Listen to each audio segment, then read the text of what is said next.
तेजस्वी यादव के नेतृत्व में ही चुनाव लड़ा जाएगा। और लोग को भी समझ में आ रहा है कि किस परिस्थिति में माननीय मुख्यमंत्री जी हैं। मांझी जी उसी रैली को लेकर कहते हैं कि चिराग पासवान भीड़ जुटाने के लिए महागठबंधन के सीएम चेहरा तेजस्वी जी हैं। लगातार प्रधानमंत्री दौरा कर रहे हैं, चुनावी साल है। वो 144 बार भी जाएंगे तो बदलने वाला है। चिराग पासवान ने जंगल राज का जिक्र किया।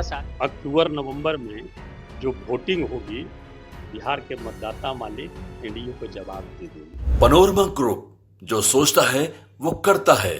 नमस्कार, आप देख रहे हैं न्यूज हाट। मैं ही कुमोद कुमार। प्रधानमंत्री मोदी चौथी बार जो है बिहार आने वाले हैं। सबसे पहले वो भागलपुर पहुंचते हैं, दूसरी बार जो है ऑपरेशन सिंदूर के दौरान जो है मधुबनी पहुंचते हैं, और तीसरी बार जो है विक्रमगंज, और चौथी बार जो है सिवान आने वाले हैं। 20 जून को सिवान आएंगे और 10,000 परियोजनाओं का जो है सौगात देंगे। इसको लेकर हम ज़्यादा बातचीत करेंगे औरंगाबाद से राजद सांसद अभय कुशवाहा से। सर, लगातार प्रधानमंत्री दौरा कर रहे हैं, चुनावी साल है, इसको आप किस तरीके से देख रहे हैं? देखिए, प्रधानमंत्री जी चौथी बार नहीं बल्कि 44 बार भी जाएंगे तो भी इस बार बिहार की महान मतदाता मालिक ने जो तय कर लिया है, जो मन बना लिया है, वो 144 बार भी जाएंगे तो बदलने वाला है। और ये जो चुनावी घोषणाएं और जुमला जो फैलाकर रेवड़ियां बांटने वाला काम जो ये करते रहते हैं ना, इससे भी कुछ बदलने वाला इस बार बिहार में है। बिहार ने इस बार निर्णय ले लिया है।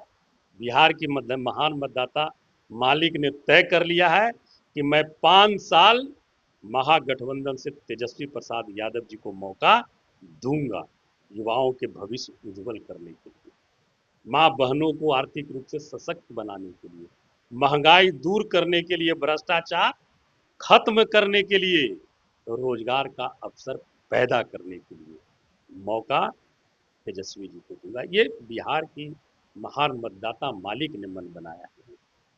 और मैं समझता हूं कि 5 साल मौका बिहार की आवाम को तेजस्वी जी को देना चाहिए। सर, तेजस्वी प्रसाद यादव और बिहार में खासा चर्चा है जमाई आयोग का। एक तरफ जो है स्वर्ण आयोग, ओबीसी आयोग और एसटी आयोग बनता है, उसमें जो है जीतन राम मांझी के दामाद उसमें उपाध्यक्ष बनते हैं, रामविलास पासवान के जो है दामाद अध्यक्ष बनते हैं।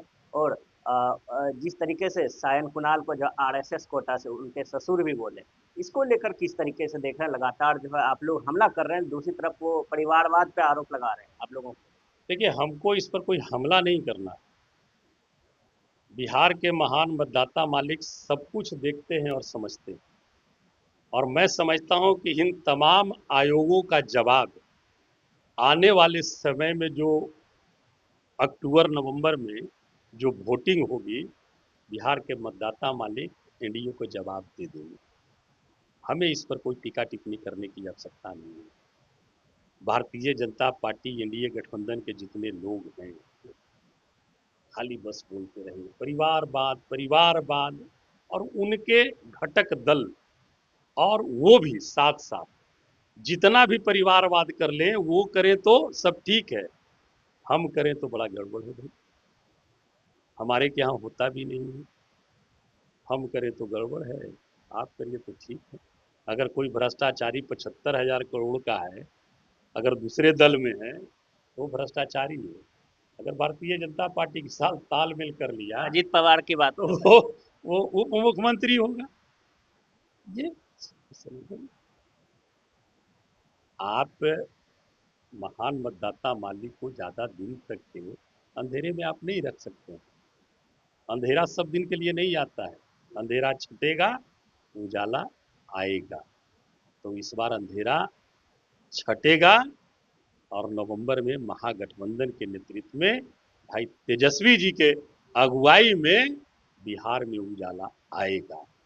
सर, महागठबंधन की चौथी बैठक होती है पटना में, तेजस्वी यादव उसमें शामिल होते हैं, लेकिन इसमें किसी भी तरह का कोई निर्णय शामिल नहीं होता है, पास नहीं होता। लेकिन लॉ एंड ऑर्डर को लेकर एक प्रस्ताव पारित किया जाता है कि हम एक मुखर रूप से जो है नीतीश कुमार को घेरेंगे, एनडीए सरकार को घेरेंगे। ये देखिए, उस बैठक में मैं भी था। हमारे यहाँ 5 उप समितियां बनी हैं। उस एक समिति में मैं भी था।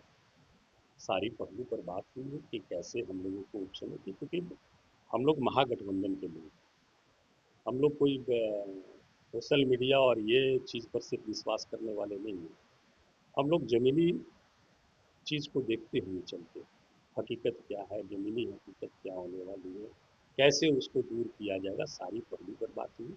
और हमारे नेता और घटक दल के जितने भी गठबंधन के नेता हैं, सभी लोग उपस्थित थे और उन्हीं के नेतृत्व में अध्यक्ष जी अध्यक्षता तेजस्वी जी के नेतृत्व में बैठक हुई और सभी लोगों को टास्क मिला। सब लोग हमने अपने सिरे से हम लोग काम कर रहे हैं और ज़मीनी हकीकत सब लोग हम लोग और क्या करना चाहिए, क्या और जनहित की भावना के लिए जनहित को और हम बेहतर कर सके सत्ता आने पर, हमें और बिहार में क्या करना चाहिए, उस चीज़ को भी हम लोग पूरी रिपोर्ट मेन कमेटी को हम लोग सौंपेंगे। उसके बाद हम लोगों का मैनिफेस्टो जारी होगा और उस अनुसार सरकार बनने पर 100% जो मैनिफेस्टो में रहेगा उसे सरजमी पे उतारने का काम भाई तेजस्वी जी की सरकार नेतृत्व में करेगी।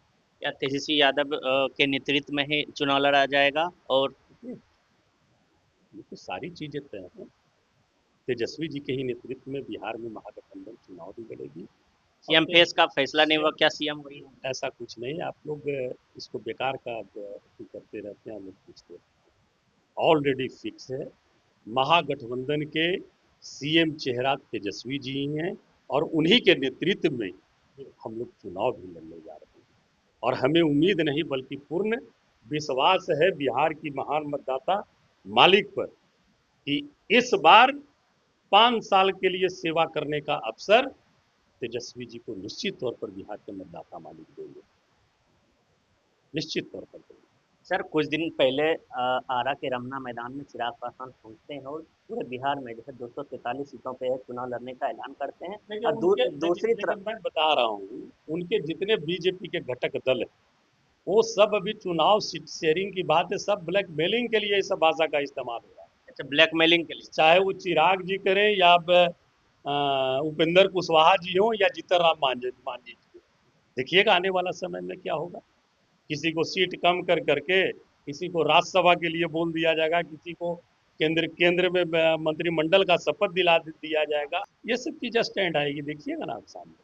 ये सब दबाव बनाने के लिए कि सीट हमारा कैसे बढ़े, हम कैसे दबाव बनाए, उसकी रणनीति चल रही लेकिन है। मांझी जी हमारे यहाँ इस तरह की रणनीति का कोई अवसर नहीं है। मांझी जी उसी रैली को लेकर कहते हैं कि चिराग पासवान भीड़ जुटाने के लिए 10 गाड़ियां आगे 10 गाड़ियां पीछे लेके भोपू भोपू बाजार। अब ये मांझी जी का सवाल है, मांझी जी बता पाएंगे, हमारा उस पर कोई कमेंट्स नहीं है, ये मांझी जी ही बता पाएंगे बेहतर तरीके से। सर, उस रैली के दौरान चिराग पासवान ने साफ तौर पे राजद के ऊपर जो है हमला लेकिन बोला।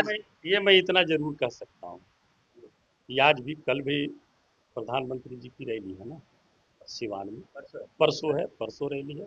अब पता कर लीजिए, सरकार पूरे अपने सरकारी तंत्र का उपयोग करती है भीड़ जुटाने के लिए, पूरी सरकारी तंत्र का उपयोग करती है, ब्लॉक से लेकर के अनुमंडल से लेकर के जिला स्तर के जितने भी अमूमन पदाधिकारी हैं सब लोग उसमें सम्मिलित होते हैं और उसको भीड़ में कन्वर्ट करते हैं। तो ये सब जान रहे हैं लोग और आपने देखा भी इस पर, इसके बाद इसके पहले ये एयरपोर्ट गए थे तो उनका रूट शो हुआ था। तो बिहार का तो जोश देखिए लिए होंगे माननीय प्रधानमंत्री जी। इसलिए मैं कहता हूँ कि कहीं पर से कोई लेकिन परंतु इसमें नहीं, वो 4 बार नहीं 44 बार नहीं 144 बार भी अगर आप बिहार का दौरा करेंगे तो जो बिहार की महान मतदाता मालिक ने जो निर्णय लिया है, मैं समझता हूँ उनको बनने वाला। सर, इस रैली के दौरान एक खास बात थी कि चिराग पासवान ने जंगल राज का जिक्र किया। साथ ही उन्होंने कहा कि कांग्रेस भी उतनी जिम्मेदार है जितनी राजद है, जो 15 साल का जंगल राज। मैं समझता हूँ कि न तो कांग्रेस न राजद जिम्मेदार, राजद में जंगल राज नहीं, राजद के नेतृत्व में लालू जी के नेतृत्व में व्यवस्था परिवर्तन की लड़ाई लड़ी। कांग्रेस में जो लोग थे उस समय के वो लोग जिम्मेवार थे। आज वो जितने लोग हैं वो सारे लोग आज भारतीय जनता पार्टी में,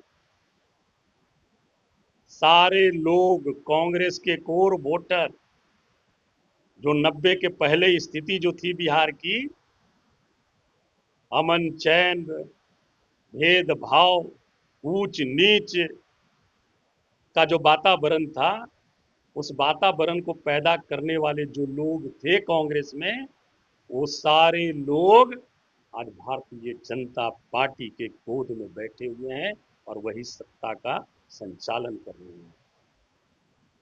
सर तेजस्वी यादव एक ट्वीट करते हैं, उसमें जो है संजय झा की बेटी का जिक्र होता है कि किस तरीके से सुप्रीम कोर्ट में दोनों बेटियों को जो है सरकारी वो वकील। परिवारवाद थोड़ी है, ये सब परिवारवाद में थोड़ी जाएगा। तो जनता दल यू के मतलब बीजेपी के गठबंधन के लोग हैं और जेडीयू के कार्यकारी अध्यक्ष हैं, वो अपने बेटी को कल राज्यसभा भी भेज देंगे तो थोड़ी ये सब परिवारवाद में थोड़ी आता है। नहीं आता ना ना, ये सब कहाँ परिवारवाद में, ये सब परिवारवाद में आएगा।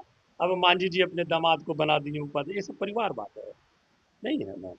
अशोक चौधरी जी अपना बेटी को अपने जेडीयू में है, एलजेपी में उनकी बेटी सांसद है, आरएसएस कोटे से उनके दामाद हैं, और कल होकर के उनके बेटे अगर बीजेपी से विधायक बन जाए तो ये सब परिवारवाद थोड़ी है। परिवारवाद में। परिवारवाद इसको नहीं कहते हैं।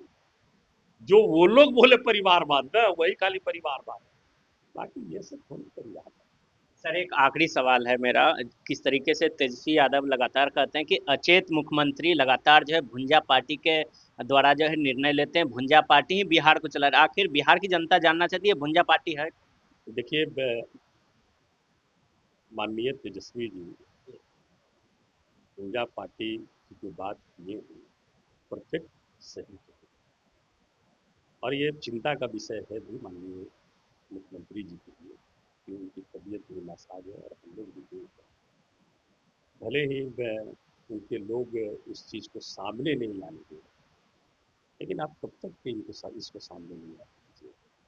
बिहार की आवाम लोग देख रहे हैं और लोग को भी समझ में आ रहा है कि किस परिस्थिति में माननीय मुख्यमंत्री जीते हैं, किस स्थिति में माननीय मुख्यमंत्री जीते हैं। वो कह रहे हैं कि आईएएस आईपीएस बदले जा रहे हैं उनके इशारे पे। जिस तरह का निर्णय सरकार में हो रही है, तो उस निर्णय को भी हम लोग भी, आप लोग भी, एक डीके टैक्स की और भी बात कर रहे हैं। और और बिहार के लोग भी, सारे लोग इस चीज़ को समझ रहे हैं और निश्चित तौर पर इसका 4 महीना बाद इसका जवाब भी मिल जाएगा। सर डीके टैक्स की बात कर रहे हैं। हम तो कह रहे हैं कि सारे टैक्स की बात अक्टूबर के चुनाव में बिहार की महान मतदाता मालिक निश्चित तौर पर देने का काम करेंगे। चलिए बहुत बहुत धन्यवाद, ये थे हमारे साथ बातचीत करने के लिए औरंगाबाद से राजद सांसद